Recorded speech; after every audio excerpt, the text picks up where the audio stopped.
খুব সুন্দর একটা সকাল। সেই সকালে সমস্ত প্রাণীকুল ঘর থেকে বের হয় খাবারের সন্ধানে।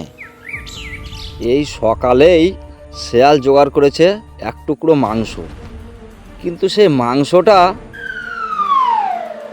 বাঘ কেড়ে নিতে চায়।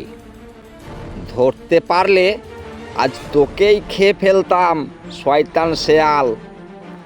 এই সমস্ত ঘটনাটাই একটা কাক দেখছিল। আমার মাংস আমি খাবো।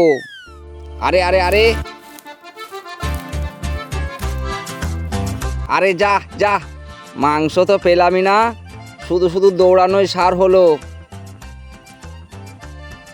এই মাংস আর পাওয়া যাবে না, দেখি অন্য কোথাও খাবার খুঁজি।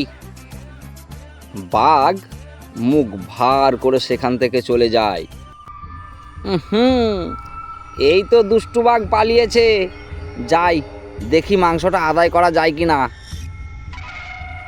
এই বলে শেয়াল হাঁটতে হাঁটতে সে কাকের কাছে এসে দাঁড়ায়। কাক ভাই, তোমার পা দুটো আর ডানা জোড়া খুব সুন্দর। তোমার ঠোঁট আর চোখ দুটো না,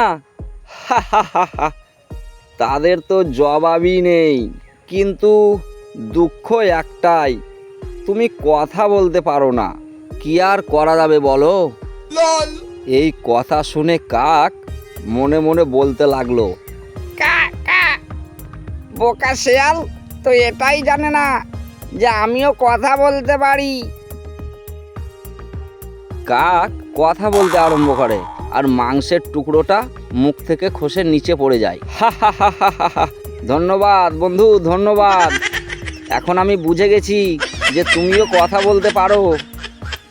এই কথা বলার পর শেয়াল মুখে করে মাংসের টুকরোটা নিয়ে চলে যায়।